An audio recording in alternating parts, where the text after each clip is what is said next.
नमस्कार। हमारा YouTube channel physio doctor Shivam Singh का मुख्य उद्देश्य है सेरेब्रल पाल्सी और शारीरिक और मानसिक रूप से दिव्यांग बच्चों को आत्मनिर्भर बनाना। अगर आप सेरेब्रल पाल्सी या शारीरिक और मानसिक रूप से दिव्यांग बच्चों के बारे में अधिक जानकारी पाना चाहते हैं तो हमारे इस YouTube चैनल को सब्सक्राइब करें, लाइक करें, शेयर करें और कमेंट करें। धन्यवाद। हेलो फ्रेंड्स, नमस्ते।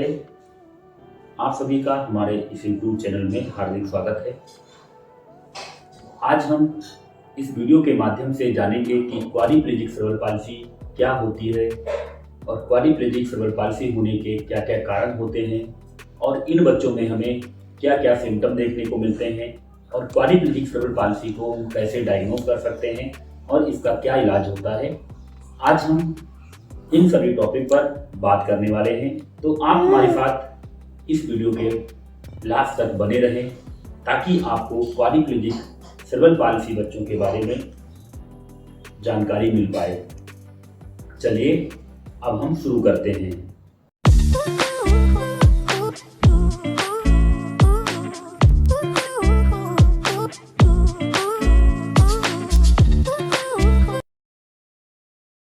पहले हम जानेंगे कि क्वाड्रिप्लेजिक सेरेब्रल पाल्सी क्या है। क्वाड्रिप्लेजिक सेरेब्रल पाल्सी जितनी भी प्रकार की सेरेब्रल पाल्सी होती हैं, जैसे स्पास्टिक, हाइपोटोनिक, अटैक्सिक, डिस्टोनिक, तो उन सभी में क्वाड्रिप्लेजिक सेरेब्रल पाल्सी सबसे सीवियर मानी जाती है, क्योंकि क्वाड्रिप्लेजिक सेरेब्रल पाल्सी के बच्चों में हमें बहुत सारी समस्याएं देखने को मिलती हैं। बच्चे बैठ नहीं पाते हैं, नेक को होल्ड नहीं कर पाते हैं। इन बच्चों का पूरा बॉडी इन्वॉल्व होता है। बच्चे को सांस लेने में दिक्कत होती है, खाना खाने में दिक्कत होती है, नेक को होल्ड करने में, हाथ और दोनों पैरों में बहुत सारी समस्याएं देखने को मिलती हैं। अब हम जानेंगे कि क्वाड्रिप्लेजिक सेरेब्रल पाल्सी क्यों होती है। मैंने कई वीडियो में बताया है कि सेरेब्रल पाल्सी की समस्या ब्रेन में चोट लग जाने की वजह से होती है। इसके बहुत से कारण हो सकते हैं, जैसे बच्चे के जन्म के बाद देर से रोना, बच्चा डिलीवरी के बाद बच्चे को झटका आ जाना, तेज फीवर हो जाना, या प्रेगनेंसी के समय मदर को कोई इन्फेक्शन हो, मदर ने बहुत ज़्यादा एल्कोहल ली है, या बच्चे को जो है वेट कम हो, या बच्चे को किसी भी तरह से सिर में चोट लग जाए या बच्चा गिर जाए, तो इन किन कारणों से क्वाड्रिप्लेजिक सेरेब्रल पाल्सी की समस्या बच्चे को हो सकती है। और अगर आप सेरेब्रल पाल्सी के कारण और उनका बचाव कैसे कर सकते हैं, इसके ऊपर अगर आप वीडियो देखना चाहते हैं तो इसके ऊपर मैंने डिटेल से वीडियो बनाया है। मैं इसका आई बटन में लिंक दे दूंगा, वहां से आप सेरेब्रल पाल्सी क्यों होता है और इसके कैसे बचाव किया जा सकता है, इसके बारे में आप डिटेल से जानकारी ले सकते हैं। अब हम बात करेंगे सिम्टम्स के बारे में। क्वाड्रिप्लेजिक सेरेब्रल पाल्सी बच्चों में हमें क्या क्या समस्याएं देखने को मिलती हैं। क्वाड्रिप्लेजिक सेरेब्रल पाल्सी बच्चों में बहुत सारी समस्याएं देखने को मिलती है कि बच्चे नेक होल्ड नहीं कर पाते हैं, बैठ नहीं पाते हैं, बच्चे के हाथों और पैरों में मसल वीकनेस देखने को मिलती है, ट्रेमर्स देखने को मिलते हैं। ट्रेमर्स मतलब होता है कि बच्चा जब भी लेटा है या बैठा है तो उसके पैर में कंपन होता रहता है। इसके अलावा इन बच्चों में हमें स्पीच की प्रॉब्लम देखने को मिलती है, बच्चा बोल नहीं पाता है, बच्चे को लर्निंग डिसेबिलिटी होती है, और कुछ बच्चों में हमें IQ भी कम देखने को मिलता है। इन बच्चों में हमें झटके भी देखने को मिलते हैं। बहुत सारे बच्चों में झटके आते हैं, सीजर्स आते हैं, और बच्चों को चलने फिरने की भी समस्या देखने को मिलती है। इसके अलावा इन बच्चों में हमें कॉन्स्टिपेशन की समस्या देखने को मिलती है, कब्ज की समस्या देखने को मिलती है। क्वाड्रिप्लेजिक सेरेब्रल पाल्सी बच्चे चल फिर ना पाने की वजह से ज़्यादातर बच्चे बेड पे रहते हैं, जिसकी वजह से इन बच्चों में कॉन्स्टिपेशन की भी समस्या हमें देखने को मिलती है। हमने आपको एक सिम्टम बताए। अब हम बात करेंगे कॉम्प्लिकेशन के बारे में। कॉम्प्लिकेशन का मतलब होता है कि जो भी हमने आपको सिम्टम बताए हैं उससे और क्या क्या समस्याएं होती हैं, उन्हें हम कॉम्प्लिकेशन कहते हैं। तो इन बच्चों में हमें डिफॉर्मिटी देखने को मिलती है, क्योंकि बच्चे ज़्यादातर बेड पे रहते हैं और अपने पैरों को एक ही पोजीशन में रखते हैं, जिससे क्या होता है कि बच्चों में डिफॉर्मिटी डेवलप हो जाती है, जॉइंट फिक्स हो जाते हैं और उनमें बहुत सारी डिफॉर्मिटी और कॉन्ट्रैक्चर डेवलप हो जाते हैं। ये सारी समस्या बच्चे की चलने फिरने की वजह से होती है कि बच्चे जो है चल फिर नहीं पाते हैं। चलने फिरने की समस्या की वजह से बच्चों में हमें डिफॉर्मिटी और कॉन्ट्रैक्चर की समस्या देखने को मिलती है।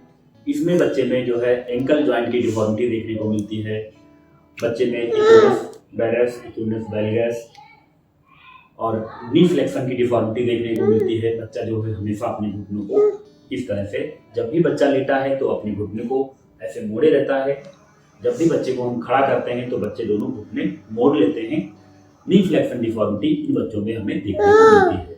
इसके अलावा बच्चे में हिप फ्लेक्शन डिफॉर्मिटी देखने को मिलती है। बच्चा अपने हिप को फ्लेक्स किया रहता है तो बच्चे को पैर सीधा करने में दिक्कत होती है।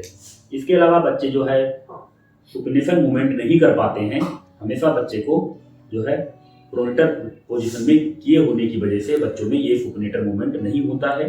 ये भी हमें बच्चों में समस्या देखने को मिलती है। इसके अलावा बच्चे को जो है एल्बो में और हाथों में और पैरों में हमें बहुत सारी डिफॉर्मिटी इन बच्चों में देखने को मिलती है। इसके अलावा क्वाड्रिप्लेजिक सेरेब्रल पाल्सी बच्चों में जो है स्पाइन में एक्सप्लोसिव डिफॉर्मिटी देखने को मिलती है। स्पाइन जो है टेढ़ी हो जाती है। बच्चे को जो है जब भी बच्चा बैठता है तो उसकी स्पाइन इस तरह से टेढ़ी हो जाती है, तो उसमें हमें एक्सप्लोसिव डिफॉर्मिटी भी देखने को मिलती है। बच्चे ठीक से खा पी नहीं पाते हैं, खाना नहीं खा पाते हैं, जिसकी वजह से इन बच्चों में हमें माल न्यूट्रिशन की समस्या भी देखने को मिलती है। क्वाड्रिप्लेजिक सेरेब्रल पाल्सी बच्चों में, कुछ बच्चों में हमें झटके भी देखने को मिलते हैं, फिट्स आते हैं। ये भी हमें समस्या क्वाड्रिप्लेजिक सेरेब्रल पाल्सी बच्चों में देखने को मिलती है। तो ये सारे कॉम्प्लिकेशन हमें क्वाड्रिप्लेजिक सेरेब्रल पाल्सी के बच्चों में देखने को मिलते हैं। अब हम जानेंगे कि क्वाड्रिप्लेजिक सेरेब्रल पाल्सी बच्चों को कैसे डायग्नोज करते हैं। इसके डायग्नोज के लिए हमें सबसे पहले जो है फिजिकल एग्जामिनेशन करते हैं बच्चों में, क्योंकि फिजिकल एग्जामिनेशन से ही हमें कंफर्म हो जाता है कि बच्चे को किस टाइप की सेरेब्रल पाल्सी है, क्वाड्रिप्लेजिक है या ट्राइप्लेजिक है, हेमीप्लेजिक है। छोटे बच्चों में डायग्नोज करने के लिए हमें बच्चों में जो है डॉक्टर्स एमआरआई कराते हैं, एमआरआई स्कैन कराते हैं, सीटी स्कैन कराते हैं। तो उसकी वजह से भी ये कंफर्म हो जाता है कि बच्चे को कौन सी सेरेब्रल पाल्सी की समस्या है।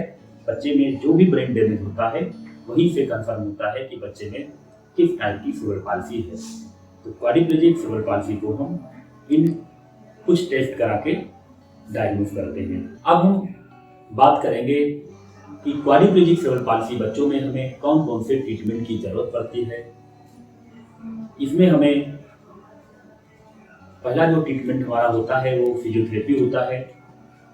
फिजियोथेरेपी ट्रीटमेंट कराने से बच्चे का जो है मसल्स में पावर आता है, बैलेंस आता है, बच्चा जो है बैठना सीखता है। तो इन बच्चों में हमें फिजियोथेरेपी का बहुत रोल होता है, ताकि बच्चा जो लेटा हुआ है उसके बॉडी में एक्टिविटी हो, उसका शरीर की जो है एक्टिविटी हो, बच्चा बैठना सीखे, नेक को होल्ड करना सीखे, चलना सीखे। इसके लिए फिजियोथेरेपी कराने की जरूरत होती है।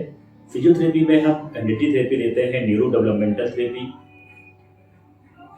सेंसरी इंटीग्रेशन, और इसके अलावा range of motion exercise, strengthening exercise, early intervention, ये सारी एक्सरसाइज हम बच्चों में कराते हैं ताकि बच्चे का जो है फिजिकल एक्टिविटी बढ़े, बच्चा बैठना सीखे, गर्दन रोकना सीखे, चलना सीखे।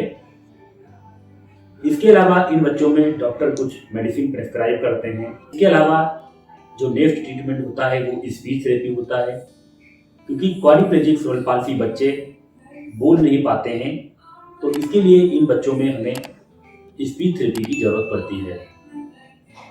इसके अलावा इन बच्चों में ऑक्यूपेशनल थेरेपी कराते हैं ताकि बच्चा जो है कैसे खाना खाना सीखना है, कैसे बैठना है, कैसे अपने हाथ को यूज करना है।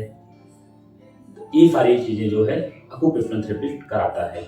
इसके अलावा इन बच्चों में हमें बोटॉक्स और सर्जरी की भी ज़रूरत पड़ती है, क्योंकि जो डिफॉर्मिटी हो जाती है बच्चों में, वो डिफॉर्मिटी को और कॉन्ट्रैक्चर को ठीक करने के लिए इन बच्चों में हमें जो है सर्जरी और बोटॉक्स की भी जरूरत पड़ती है। तो क्वाड्रिप्लेजिक सेरेब्रल पाल्सी बच्चे में एक टीम की तरह वर्क करना पड़ता है।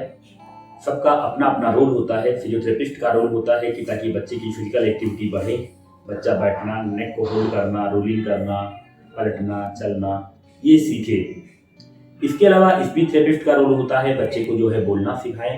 ऑक्यूपेशनल थेरेपिस्ट का काम होता है हाथों को कैसे यूज करना है, कैसे खाना खाना है, कैसे पानी पीना है, एरियल एक्टिविटी जो भी होती है वो ऑक्यूपेशनल थेरेपिस्ट सिखाता है बच्चों को। तो ये सारे ट्रीटमेंट क्वाड्रिप्लेजिक सेरेब्रल पाल्सी बच्चों में हमें कराने की जरूरत पड़ती है। बहुत सारे पेरेंट्स देखते हैं हम कि जिन बच्चों में बहुत सारी समस्याएं होती हैं उन बच्चों का ट्रीटमेंट नहीं कराते हैं, फिजियोथेरेपी नहीं कराते हैं।